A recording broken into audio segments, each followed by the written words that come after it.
같이 보실 하나님 말씀은 열왕기하 18장 3절부터 7절까지 말씀 보도록 하겠습니다.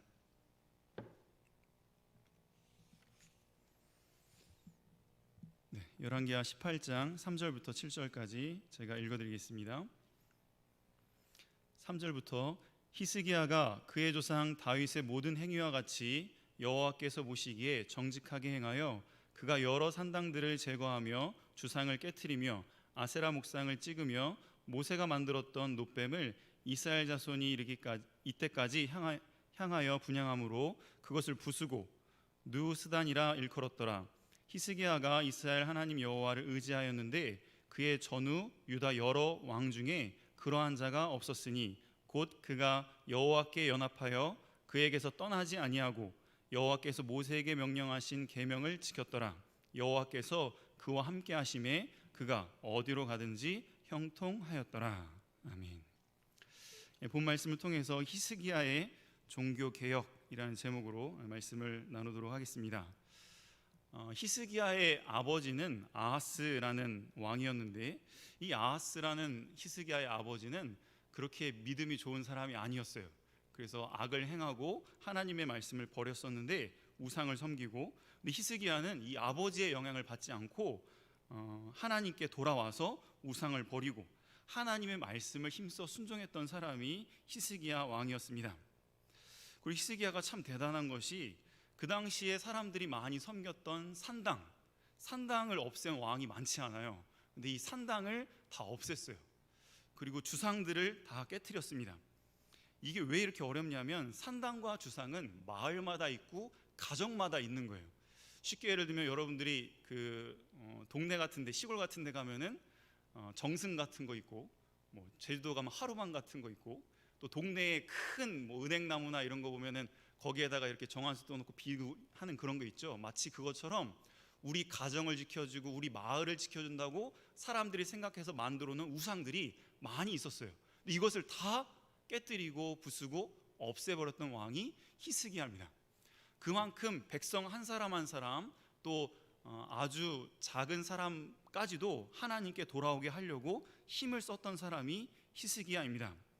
그리고 공개적으로 이렇게 선포만 한 것이 아니라 실질적인 그들의 삶 가운데 들어가서 어떻게 하면 이 백성들로 하여금 우상을 버리고 하나님께 돌아오게 할 수 있을까를 고민을 상당히 많이 했던 사람이 히스기야 왕이고, 그것을 실질적으로 실천했던 사람이 히스기야입니다.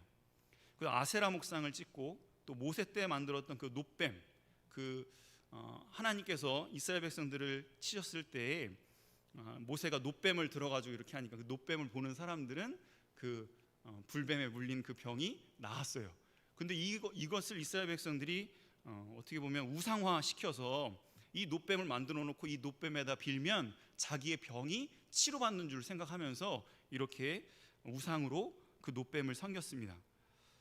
상당히 오래도록 이스라엘 백성들이 하나님처럼 여기면서 섬겼던 그 모든 것들을 히스기야가 부셨을 때에 백성들의 반응이 어땠을 것 같아요?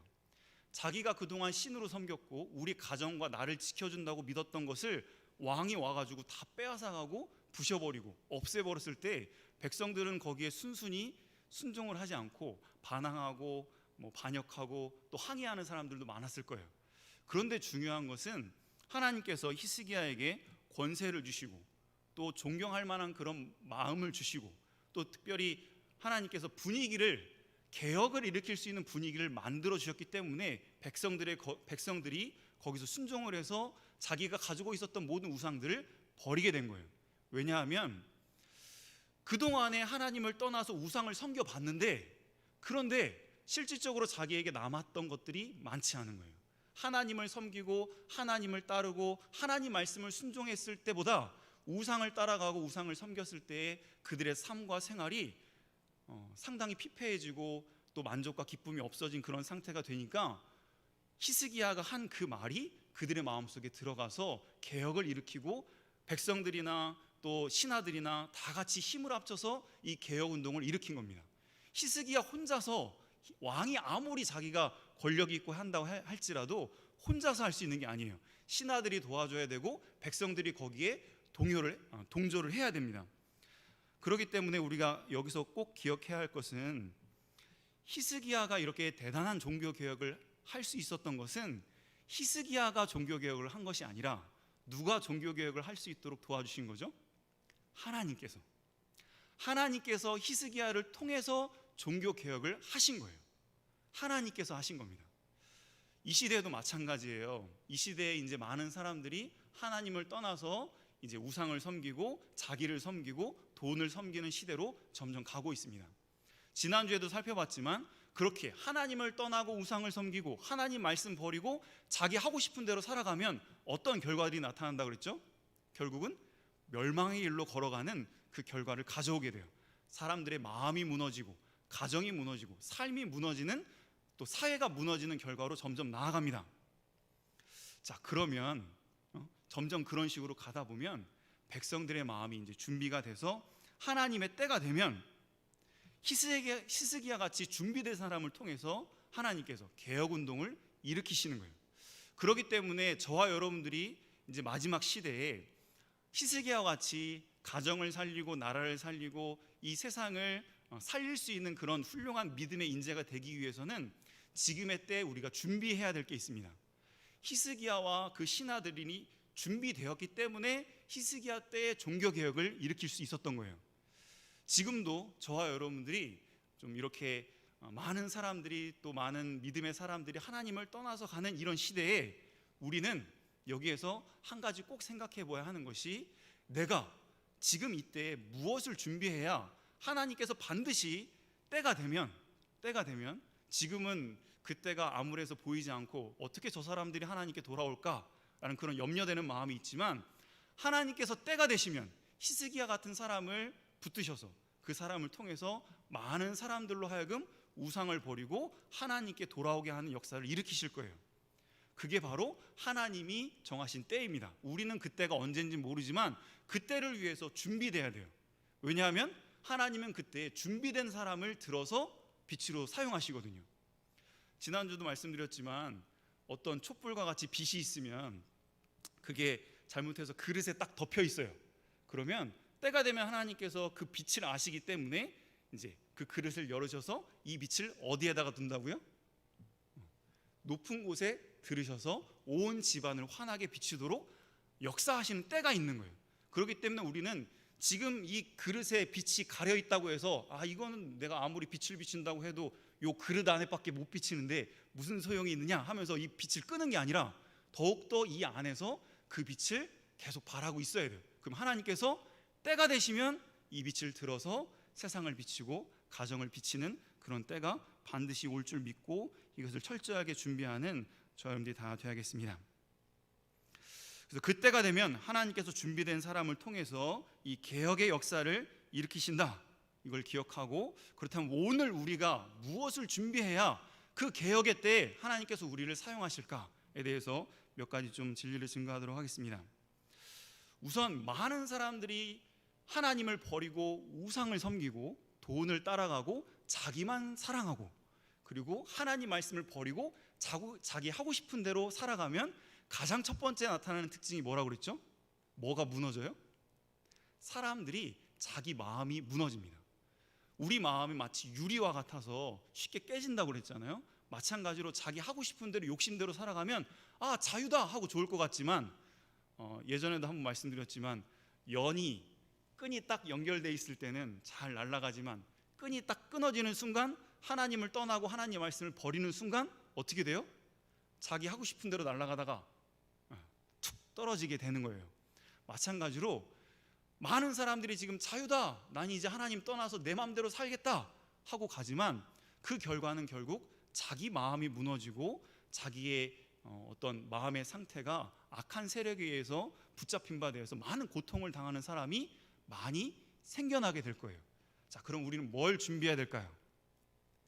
조금 지나면 한국에, 이 대한민국에 상처 있고 마음에 고통스러워서 병원에 가서 정신병원에 가서도 치료만 못 받고 고통 중에 사는 사람이 점점 많아질 거예요. 그 원인은 뭐예요? 하나님을 떠나서 우상을 섬기고 하나님 말씀을 버리고 자기 하고 싶은 대로 살아간 결과예요. 그럼 우리는 그때 뭘 해야 되죠? 자, 예수님께서도 말라기 시대가 끝나고 예수님이 오시기까지 300년이 넘는 기간이 암흑기가 있었어요. 그 기간 동안에 많은 사람들이 상처받고 고통당하고 병든 사람들이 많았습니다. 근데 예수님께서 오셔서 가장 중점적으로 하신 역사가 어떤 일을 하셨죠? 병자들을 돌아보시고 그들을 치유하는 역사를 일으키셨어요. 그렇기 때문에 저와 여러분들도 이제 마지막 때가 되면은 병든 사람들, 고통하는 사람들이 많아질 거예요. 그 사람들을 치료할 수 있는 능력과 힘을 우리가 준비해야 방황하고 또 상처 있고 힘들어하는 사람을 우리가 그들을 치료하고 회복시키고 온전케 할 수 있습니다. 근데 한 가지 좀 우리가 준비해야 될 게 있어요. 그 사람들은 이미 많은 상처와 아픔이 있기 때문에 우리가 그들을 아무리 따뜻하게 품어준다고 해서 그들이 감사합니다, 저를 이렇게 사랑해 주시고 이해해 주시고 품어주셔서 감사합니다, 이게 아니에요. 이미 그들에게는 가시가 있기 때문에 우리가 하나님의 사랑으로 품고 전도하고 그들을 이끌면 우리를 어떻게 할까요? 찔러요. 오히려 고마워하는 게 아니라 오히려 건드리지 말라 그러면서 오히려 찌르고 우리 마음을 더 상처 줄 수도 있습니다. 그렇기 때문에 우리가 준비해야 될 마음의 자세는 우선 우리의 마음 상태가 하나님의 사랑으로 충만하고 그들을 품을 수 있는 예수님의 그 넓은 마음을, 그 이해심을 준비해야 돼요. 그래야 그들을 이해하고 끝까지 품어줘서 하나님의 그 사랑을 느낄 수 있는 데까지 그들을 인도할 수 있습니다. 조금 우리가 그들을 품어주고 그들을 이렇게 감싸주고 하다가 계속해서 그들이 나를 상처주고 힘들게 한다고 저 사람은 안 된다 하고 넘어가면 그러면 그들을 고칠 수 없어요. 그렇기 때문에 저와 여러분들이 마지막 이 시대에 준비해야 하는 그 마음의 자세가 있어요.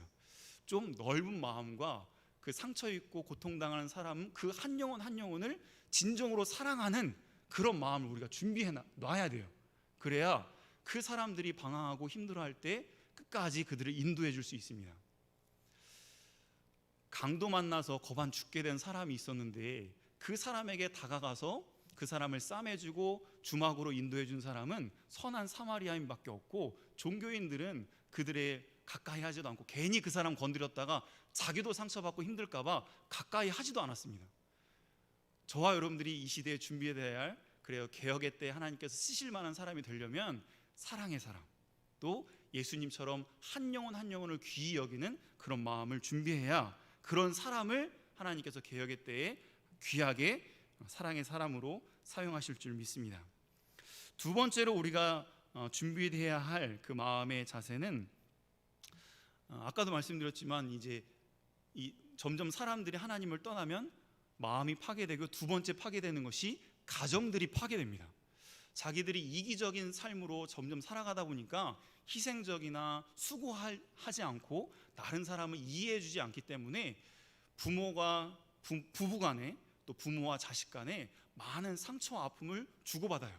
그러면서 가정마다 대화가 끊어지고 여러 가지 참 원수처럼 한 가정에서 살면서도 원수처럼 골이 깊어서 사는 가정이 많아질 거예요.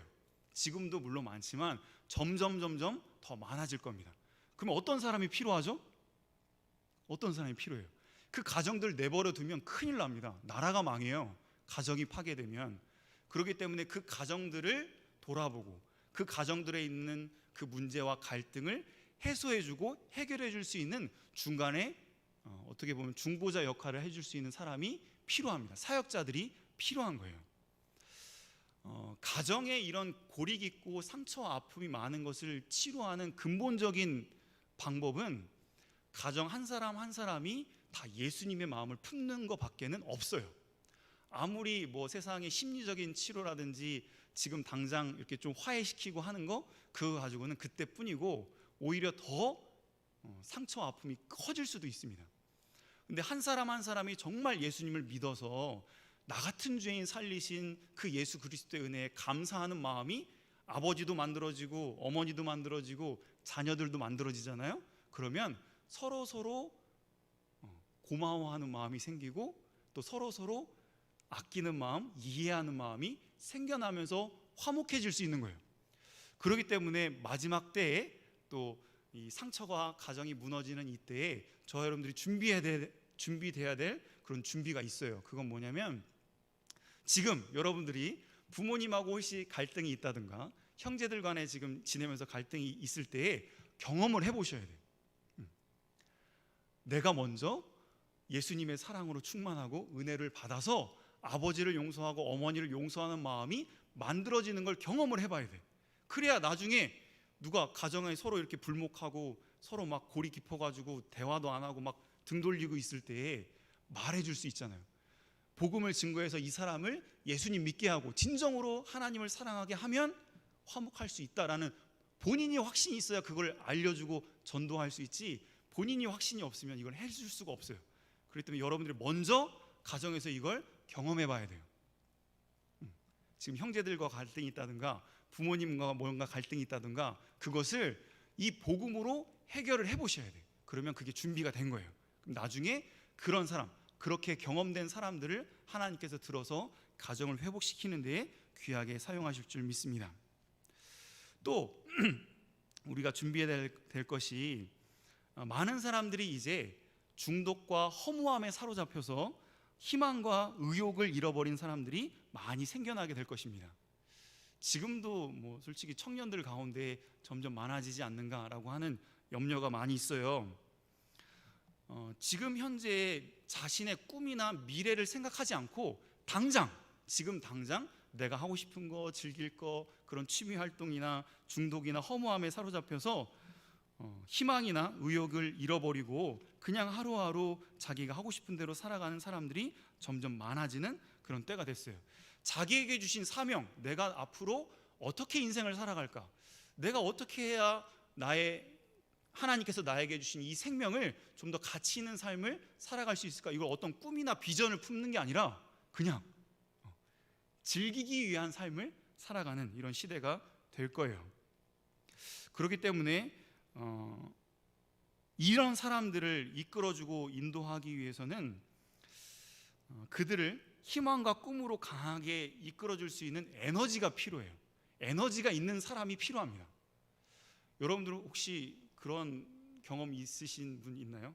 축 처져 가지고 뭐 기절을 했다든지 기력이 없어서 축 처진 사람을 이렇게 부축을 하거나 이끌어서 이렇게 끌고 가본 적 있어요? 이거 보통 어려운 일이 아니에요. 조금 의식이 있거나 하면 내가 부축해 주거나 할 때 그래도 이렇게 힘을 주고 하니까 훨씬 가벼운데, 완전히 이제 축 처져 가지고 있는 사람을 끌고 가려면 보통 힘든 일이 아닙니다. 삶의 의욕도 없고 희망도 없고 그냥 아무런 그게 없이 살아가는 사람을 희망이 있습니다, 이렇게 살아야 됩니다, 복음이 있습니다 하면서 그 사람들을 끌고 가려면 이 보통 힘이 있지 않으면 그 사람들을 끌고 갈 수가 없어요. 그렇기 때문에 저와 여러분들이 그런 사람들을 끝까지 꾸준하게 이끌어줄 수 있는 이런 뚝심이 있는 리더자들이 필요한 시대가 반드시 와요. 끝까지 이것이 옳다, 이것이 사는 길이다 라고 하면 누가 뭐라고 하든 그 길을 꿋꿋이 가는 사람, 그래서 다른 사람들이 그 사람들을 보면서 자기들은 아직은 못 가지만 저렇게 살아야 되는구나 라는 것을 보여줄 수 있는 리더자들이 필요해요. 여러분들이 지금 이 시대에 이렇게 이 예배 하나도 마찬가지입니다.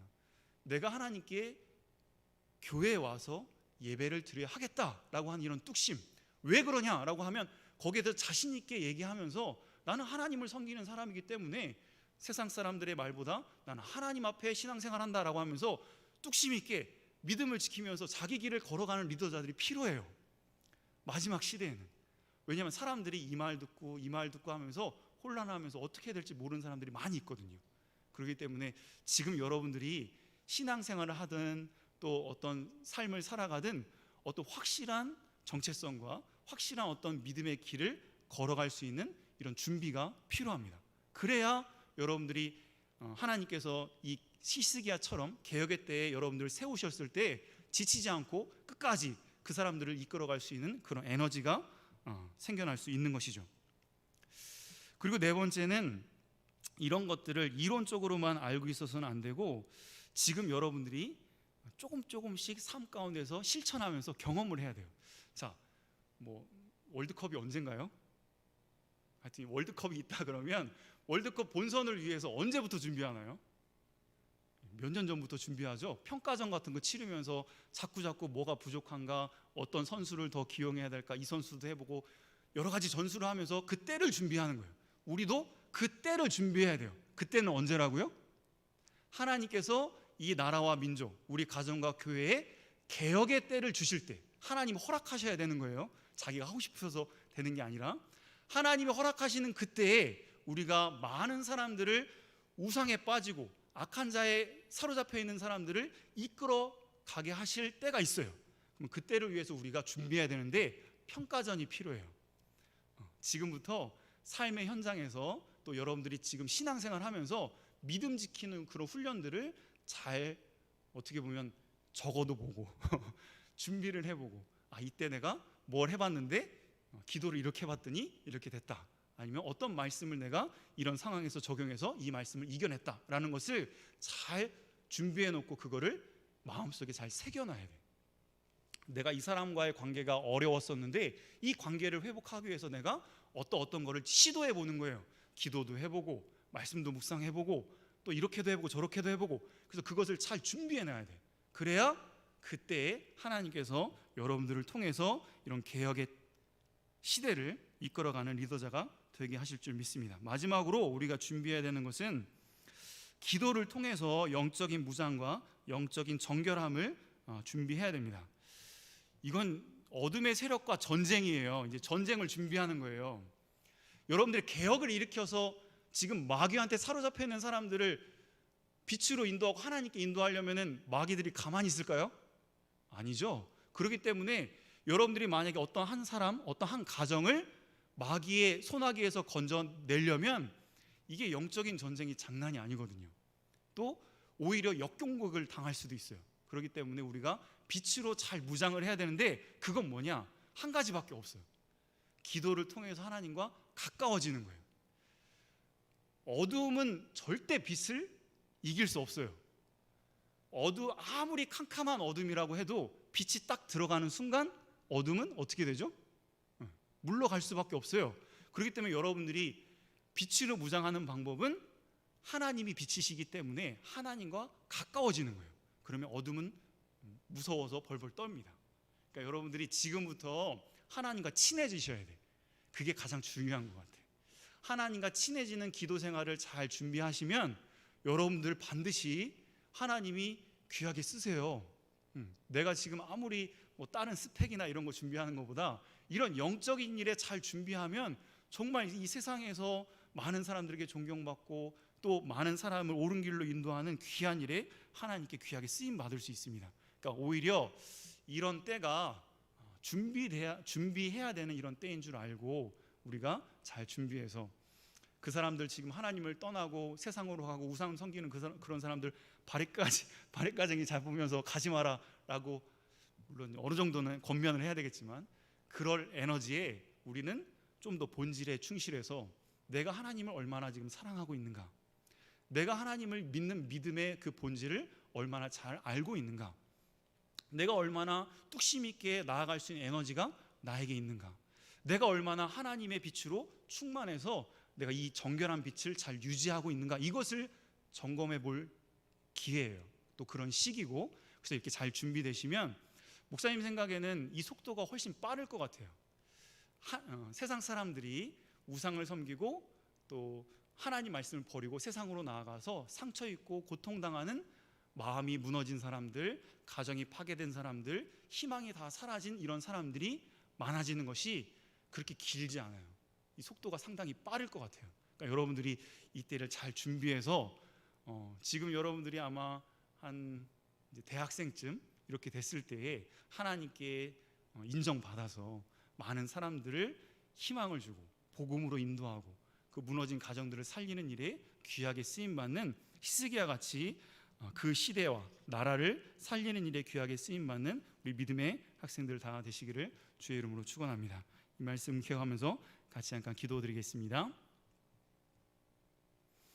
하나님 아버지, 하나님께서 히스기야를 통해서 나라의 큰 종교 개혁을 일으켜서 백성들이 섬겼던 우상을 다 깨트리고 다 부숴버리고 오직 하나님만 사랑하고 하나님만 섬길 수 있도록 인도해주고 본인 자신도 하나님을 가까이해서 하나님과 떠나지 않고 연합된 신앙생활을 하면서 하나님의 말씀을 순종하는 그런 삶을 살아서 어디로 가든지 형통한 삶을 살아서 많은 사람들에게 도전을 준 것처럼 우리 모든 믿음의 학생들에게도 하나님께서 은혜를 베풀어 주셔서 마지막 이 시대에 많은 희망을 잃어버리고 가정이 파괴되고 또 삶의 의욕을 잃어버리는 이런 시대에 우리 학생들은 비전과 꿈을 가지고 또 많은 사람들을 옳은 길로 인도할 수 있는 그런 에너지를 잘 준비하여서 많은 사람들에게 존경받고 또 많은 사람을 리더할 수 있는 그런 훌륭한 빛의 자녀들 다 될 수 있도록 은혜를 베풀어 주시옵소서. 특별히 우리 학생들의 심령 가운데 하나님께서 찾아가 주셔서 기도로 잘 준비해서 하나님과 친밀한 또 하나님과 가까워지는 그런 신앙생활 함으로 이 어둠의 세력들과 싸워서 이길 수 있는 그 능력과 힘을 잘 준비할 수 있는, 그래서 하나님께 이 개혁의 때에 귀하게 쓰임받는 리더자들이 다 될 수 있도록 하나님께서 은혜 베풀어 주시고 그들과 함께하여 주시옵소서. 감사하며 예수님의 이름으로 기도하옵나이다. 아멘.